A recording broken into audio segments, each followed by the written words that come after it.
Thomas Fuller was an African man. He was born around 1710. His birthplace is not exactly known. Some say it was in West Africa, perhaps near present-day Liberia or Benin. He lived his early life there, growing up within his own culture. This was before his life was cruelly interrupted. When Fuller was about 14 years old, tragedy struck. This was around the year 1724. He was captured from his homeland and then sold into slavery. This was part of the brutal transatlantic slave trade. Many Africans suffered this same fate. Fuller was forced onto a ship, and his journey to America began. Fuller arrived in the American colonies. He was brought to Virginia, where he was sold to Presley and Elizabeth Cox. They owned a plantation near Alexandria. Fuller would spend his entire life enslaved by them. He worked hard on their land, had no personal freedom, and received no formal schooling in America. Despite these terrible circumstances, Fuller was special. He possessed a remarkable mind. His intelligence was extraordinary. It is possible his African upbringing included some mathematics. Many African societies had number systems. Or perhaps his gift was simply natural. His intellectual power could not be suppressed. It would soon become widely known. Thomas Fuller became famous for one thing. He had an amazing talent for mathematics. He could solve very hard math problems, all in his head. He did not need to write anything down. He used no pen, no paper.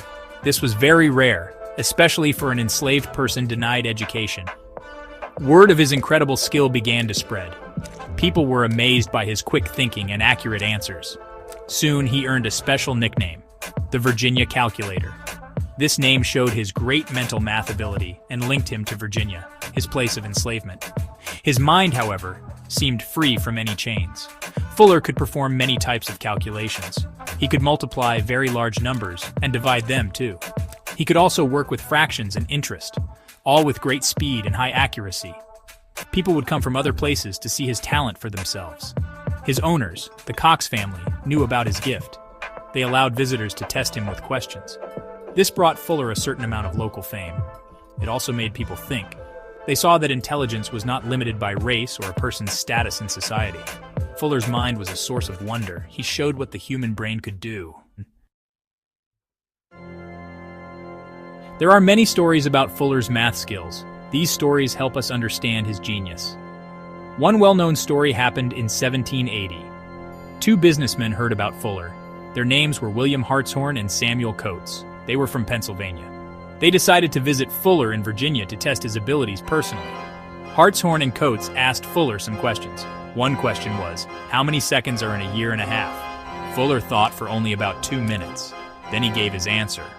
He said there were 47,304,000 seconds. This was a very complex problem. To solve it mentally was truly amazing. The men were very impressed by his speed. They asked him another difficult question. How many seconds has a man lived if he is 70 years, 17 days, and 12 hours old? This was an even harder calculation. Fuller again took only a short time. He then gave the answer, 2,210,500,800 seconds. The businessmen were astonished. His speed and accuracy were remarkable. He made no mistakes in these long calculations. After one calculation, there was a slight disagreement. One of the men checked Fuller's answer on paper. The man's own result was smaller than Fuller's. He told Fuller that his answer was too big. Fuller quickly responded to this. He said, "Stop, massa, you forget the leap years."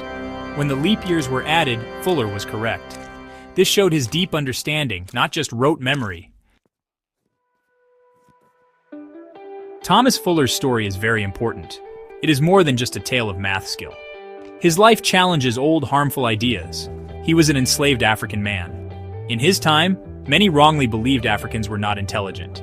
This false idea was used to defend slavery. Fuller's clear genius proved them wrong. Intelligence can exist in any person. Abolitionists heard about Thomas Fuller. These were people fighting to end slavery. They used Fuller's story as powerful evidence. It showed the injustice of enslaving brilliant minds. Dr. Benjamin Rush was a famous doctor. He was also an abolitionist. He saw Fuller's talent as proof that black people had equal mental abilities. Thomas Fuller died around the year 1790. He was an old man, still enslaved. He never learned to read or write. He never had a formal education. We can only imagine his potential. What if he had been free and educated? His natural intellectual gifts were huge. They shone brightly even in darkness. Today, Thomas Fuller's legacy is strong. His story continues to inspire many people. It teaches us a valuable lesson. Intelligence is not confined by background. It is not limited by education or social class. We must look for potential in everyone. The Virginia calculator showed the world. He showed the amazing power of the human mind.